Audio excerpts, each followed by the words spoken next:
Hello दोस्तों, नमस्कार। तो यार, मेरा नाम है मनीष यादव और आप सभी का बहुत बहुत स्वागत है। उम्मीद करता हूँ आप सभी बहुत अच्छे होंगे। तो भाई, आज की वीडियो होने वाली है फार्मेसी के बारे में कि अगर आप में से कोई भी फार्मेसी में अपना करियर बनाना चाहता है तो आपके लिए कौन से कोर्स अवेलेबल हैं, किस कोर्स का कितना ड्यूरेशन है, फ़ीस वगैरह क्या क्या है और एडमिशन लेने का क्या प्रोसेस है, इन सारी चीज़ों के बारे में आज हम बात करेंगे। तो देखो, अगर फार्मेसी आप करना चाहते हो तो मेनली 3 तरीके के कोर्स होते हैं फार्मेसी में। नंबर 1 होता है डी फार्मा, जिसको हम डिप्लोमा इन फार्मेसी भी बोलते हैं। और नंबर 2 पे आता है बी फार्मा, जिसको हम बैचलर ऑफ फार्मेसी बोलते हैं। और नंबर 3 एंड लास्ट आता है एम फार्मा, जिसको हम मास्टर ऑफ फार्मेसी बोलते हैं। तो अगर आप फार्मेसी में अपना करियर बनाना चाहते हो तो मेनली 3 तरीके के कोर्स होते हैं फार्मेसी में, डी फार्मा, बी फार्मा और एम फार्मा। अब इनमें से कौन सा कोर्स आपको करना चाहिए, कौन सा नहीं करना चाहिए, या फिर आपका जो पर्सपेक्टिव है कोर्स करने के बाद में, उसके लिए आपके हिसाब से कौन सा बेस्ट रहेगा, उस हिसाब से आपके लिए कौन सा बेस्ट रहेगा, उसके बारे में हम थोड़ा सा बात करेंगे अभी। तो सबसे पहले बात करेंगे डी फार्मा के बारे में कि अगर आप डी फार्मा करना चाहते हो तो डी फार्मा का मतलब होता है डिप्लोमा इन फार्मेसी, और ये 2 साल का कोर्स होता है। इसको करने के लिए सबसे पहले आपको 12th पास आउट करना पड़ेगा विद साइंस साइड स्ट्रीम से। साइंस साइड में आपको पता है 12th में 2 ऑप्शन होते हैं कि या तो आप बाकी सब्जेक्ट के साथ में बायोलॉजी ले सकते हो या फिर मैथ्स ले सकते हो।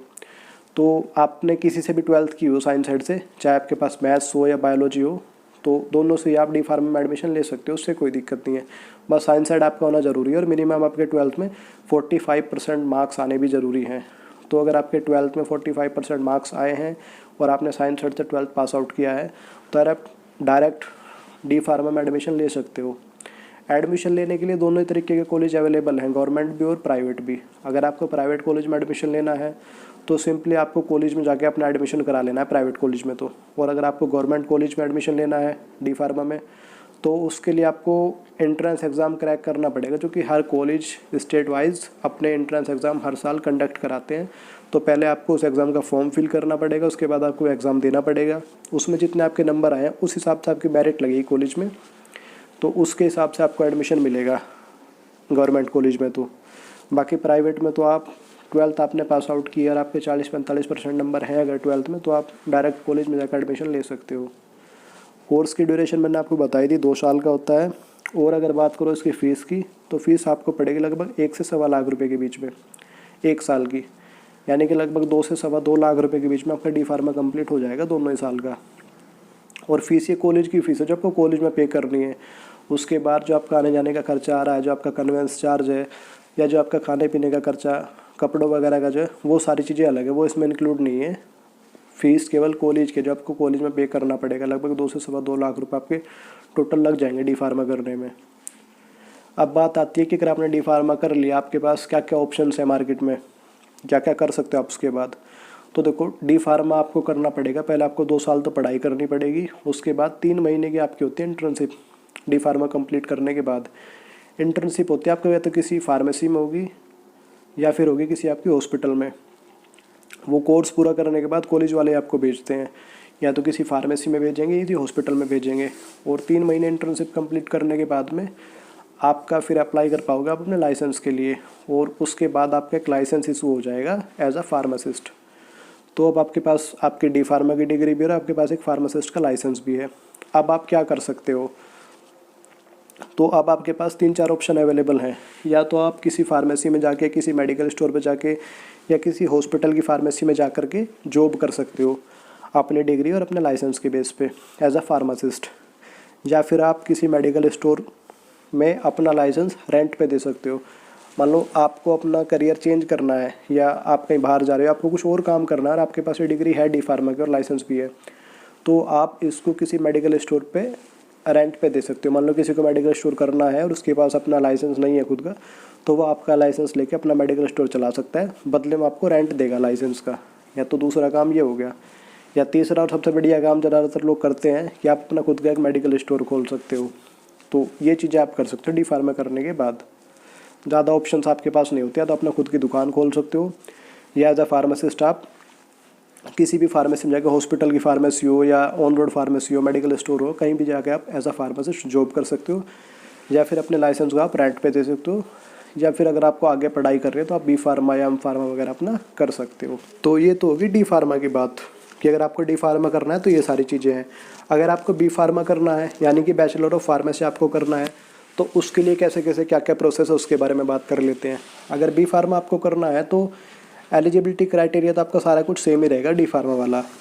यानी कि अगर आपको बी फार्मा में एडमिशन लेना है तो 12th आपको पास आउट करना पड़ेगा साइंस साइड स्ट्रीम से विद 45% मिनिमम आपके मार्क्स होने चाहिए। और प्राइवेट कॉलेज में लेना डायरेक्ट कॉलेज में एडमिशन हो जाएगा। गवर्नमेंट में लेना तो उसका पहले आपको एंट्रेंस एग्ज़ाम क्रैक करना पड़ेगा। अब एडमिशन आपने ले लिया तो इसका क्या प्रोसेस है। तो बी फार्मा होता है 4.5 साल का, मतलब 4 साल तो आपको उसमें पढ़ाई करनी पड़ेगी। और 6 महीने का होता है आपका इंटर्नशिप डी फार्मा की तरह। जैसे कि डी फार्मा में 3 महीने का होता है और बी फार्मा में आपका होता है वो 6 महीने का। तो अब आपने 4.5 साल का अपना बी फार्मा भी कंप्लीट कर लिया है। तो बी फार्मा कंप्लीट करने के बाद आपके पास एक तो बैचलर डिग्री आ जाएगी फार्मेसी की, और एक आपका इंटर्नशिप कंप्लीट करने के बाद एक आपका लाइसेंस इशू हो जाएगा as a pharmacist, same D pharma की तरह। तो अब आप क्या क्या कर सकते हो, अब आपके पास कौन से अवेलेबल है ऑप्शन मार्केट में। तो जो चीज़ें आप डी फार्मा के साथ में कर सकते हो, यानी कि डी फार्मा करने के बाद जैसे कि आप अपना खुद का एक मेडिकल स्टोर ओपन कर सकते हो, साथ ही साथ किसी मेडिकल स्टोर पे अपना लाइसेंस आप रेंट पे भी दे सकते हो, या फिर किसी फार्मेसी में जाके आप एज अ फार्मासिस्ट जॉब भी कर सकते हो। तो ये सारी चीज़ें तो आप बी फार्मा में कर ही सकते हो। साथ ही साथ आप जो दवाइयाँ बनाने वाली कंपनी होती हैं, यानी कि मेडिसिन मैन्युफैक्चरिंग जो यूनिट होती हैं, आप उनमें भी जाके जॉब कर सकते हो। यानी कि मेडिसिन के क्लिनिकल डिपार्टमेंट में जाके आप क्लिनिकल नहीं, केमिकल डिपार्टमेंट में जाके आप जॉब कर सकते हो, जहाँ पे दवाइयाँ बनाई जाती हैं उन कंपनियों में भी जाके आप जॉब कर सकते हो। ये एक एडिशनल बेनिफिट हो जाता है बी फार्मा करने के बाद, कि जहाँ दवाइयाँ बेची जाती हैं वहाँ पे तो जाके आप जॉब कर ही सकते हो एज अ फार्मासिस्ट, लेकिन साथ ही साथ जहाँ पे दवाइयाँ बनाई जाती हैं वहाँ पे भी जाके आप जॉब कर सकते हो। और उसके साथ ही साथ जो काफ़ी सारे एग्ज़ाम होते हैं फार्मेसी में, जैसे कि ड्रग इंस्पेक्टर के लिए एग्ज़ाम हो गया, DI का एग्ज़ाम हो गया, या फिर क्लिनिकल रिसर्च का एग्ज़ाम हो गया, केमिकल रिसर्चर का एग्ज़ाम हो गया मेडिसिन में, फार्मेसी लाइन में। तो उन सारे एग्ज़ाम को देने के लिए भी आप एलिजिबल हो जाते हो, क्योंकि आपके पास एक बैचलर डिग्री है फार्मेसी के भी बी फार्मा करने के बाद, जो कि डी फार्मा से आप नहीं कर सकते। जैसे DI का आपको एग्ज़ाम देना है तो उसको आप डी फार्मा के बाद नहीं कर सकते, क्योंकि आपने डिप्लोमा किया हुआ है फार्मेसी में।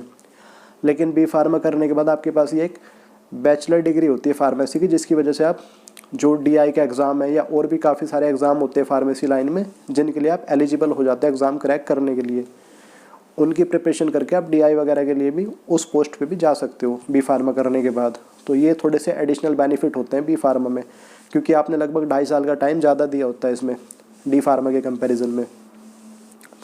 तो ये होगी बी फार्मा की बात। अगर बी फार्मा की आप फीस की बात करोगे तो इसकी फ़ीस पड़ेगी आपको लगभग 1.25 लाख से 1.5 लाख रुपये 1 साल की, मतलब 1.25 लाख रुपये से लगा के 1.5 लाख रुपये तक आपको 1 साल की फ़ीस पड़ेगी बी फार्मा की। अलग अलग कॉलेज के हिसाब से अलग अलग हो जाती है वो फ़ीस, तो स्टेट वाइज भी। तो बी फार्मा के बाद अब बात करेंगे हम एम फार्मा की। तो जो एम फार्मा है इसका जो क्राइटेरिया है ना, वो डी फार्मा और बी फार्मा दोनों से ही थोड़ा सा अलग है, कि इसमें जो एडमिशन लेने का प्रोसेस है ना वो बिल्कुल ही अलग है इनसे। यानी कि ये कि जैसे आपको डी फार्मा या बी फार्मा करना है तो इनमें तो एडमिशन आप 12th करने के बाद डायरेक्टली ले सकते हो कॉलेज में जाके भी, और गवर्नमेंट कॉलेज का जो एंट्रेंस एग्ज़ाम है उसको क्रैक करके भी। लेकिन जो एम फार्मा है उसमें आप डायरेक्ट 12th के बाद एडमिशन नहीं ले सकते। अगर एम फार्मा आपको करना है, यानी कि मास्टर डिग्री अगर आपको फार्मेसी की करनी है, तो उससे पहले आपको बैचलर डिग्री ऑफ फार्मेसी करनी ही पड़ेगी। यानी कि अगर आपने डी फार्मा किया हुआ है तो उसके बाद भी आप एम फार्मा में एडमिशन नहीं ले सकते, पहले आपको बी फार्मा करना पड़ेगा, उसके बाद ही आप एम फार्मा के लिए कैपेबल हो एडमिशन लेने के लिए। तो अगर आपका पहले से ही मन है एम फार्मा करने का तो सबसे बढ़िया तो यही होता है कि आप 12th के बाद सीधा पहले अपना बी फार्मा में एडमिशन लो और 4.5 साल का अपना बी फार्मा कंप्लीट करो। उसके बाद आपको मास्टर डिग्री ऑफ फार्मेसी यानी कि एम फार्मा में एडमिशन मिल जाएगा डायरेक्टली। लेकिन अगर आपने पहले डी फार्मा कर लिया, पहले आपका मान लो डी फार्मा का ही मन था और आपने डी फार्मा कर लिया अपना 2 साल का, और उसके बाद आपका मन है कि मैं मास्टर डिग्री करूँ फार्मेसी की, तो उसके लिए पहले आपको बी फार्मा करना पड़ेगा। 4.5 साल का पहले आपको बी फार्मा करना पड़ेगा, तभी आप एम फार्मा के लिए एलिजिबल हो पाओगे एडमिशन लेने के लिए। लेकिन यहाँ पे एक बेनिफिट ये होता है कि अगर आपने पहले डी फार्मा कर लिया, पहले आपका ऐसा कोई प्लान नहीं था बी फार्मा एम फार्मा करने का, और अभी आपने डी फार्मा कर लिया, लेकिन अभी अगर आपका मन हो रहा है कि हायर स्टडीज़ के लिए कि मैं बी फार्मा कर लूँ उसके बाद मैं एम फार्मा कर लूँ, तो अगर डी फार्मा करने के बाद आप बी फार्मा करने जाओगे ना, तो बी फार्मा में आपको डायरेक्टली सेकेंड ईयर में एडमिशन मिलेगा। यानी कि फिर आपके लिए वो पड़ेगा 3.5 साल का बी फार्मा। तो ये एडिशनल बेनिफिट होता है डी फार्मा का बी फार्मा करने का। अगर आप डायरेक्टली 12वीं के बाद ही बी फार्मा करोगे तो आपको 4.5 साल का पड़ेगा। लेकिन अगर डी फार्मा करने के बाद आप बी फार्मा में एडमिशन लेते हो तो इसमें डायरेक्टली आपको बी फार्मा के सेकेंड ईयर में एडमिशन मिल जाता है। ये एक एडिशनल बेनिफिट होता है डी फार्मा का बी फार्मा करने का।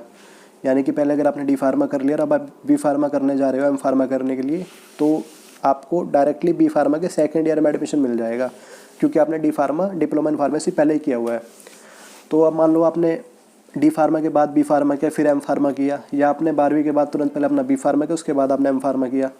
लगा लो कि आपने एम फार्मा अपना कंप्लीट कर लिया। एम फार्मा की जो कोर्स ऑफ ड्यूरेशन है वो होती है 2 साल की, और 2 साल के बाद लगभग 3 महीने की उसमें आपको इंटर्नशिप कराते हैं, क्योंकि वो मास्टर डिग्री हो जाती है फार्मेसी की।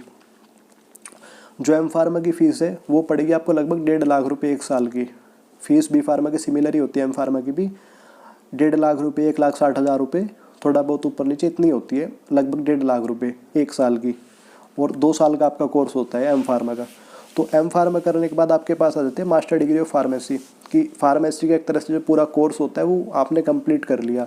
आपने फार्मेसी में डिप्लोमा भी कर लिया या आपने बैचलर कर लिया, और उसके बाद आपने मास्टर डिग्री भी कर ली फार्मेसी की।